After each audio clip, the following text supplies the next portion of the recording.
Friends welcome to killer channel. Friends ఎవరైనా మా ఛానల్ని సబ్స్క్రైబ్ చేసుకోకపోతే సబ్స్క్రైబ్ చేసుకోండి.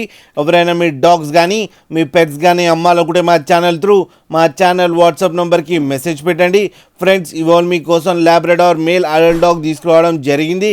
ఇది సేలింగ్ కాదు, ఇది స్టడ్ సర్వీస్ కానీ చెప్పడం కూడా జరిగింది. ఇది నెల్లూరులో అవైలబిలిటీలో ఉంది ఫ్రెండ్స్. అండ్ దీని ఏజ్ వచ్చి 1 year అని చెప్పడం జరిగింది. అండ్ ఇది మేల్ అడల్ట్ డాగ్. ఇది స్టడ్ సర్వీస్ కోసం, క్రాసింగ్ కోసం, మేటింగ్ కోసం. ఫ్రెండ్స్ మీ దగ్గర ఫీమేల్ ఉండి మీరు క్రాసింగ్ చేయించుకోవాలని ఇబ్బంది పడుతూ ఉంటే మీ నెల్లూరు సరౌండింగ్ ఏరియాస్లో అండ్ టైటిల్లో ఓనర్ నెంబర్ ఇస్తాను, కాంటాక్ట్ అవ్వండి, మాట్లాడండి అండ్ స్టడ్ సర్వీస్ చేయించుకోండి ఫ్రెండ్స్. అండ్ వీళ్ళకైతే పప్పియే కావాలని కూడా స్పెసిఫైగా చెప్పడం కూడా జరిగింది. మీకు ఎవరికైనా ఇంట్రెస్ట్ ఉండి క్రాసింగ్ చేయించుకోవాలనుకుంటే అతన్ని కాంటాక్ట్ అయ్యి క్రాసింగ్ చేయించుకోండి ఫ్రెండ్స్. అలాగే మా ఛానల్ని సబ్స్క్రైబ్ చేయడం మాత్రం మర్చిపోకండి ఫ్రెండ్స్.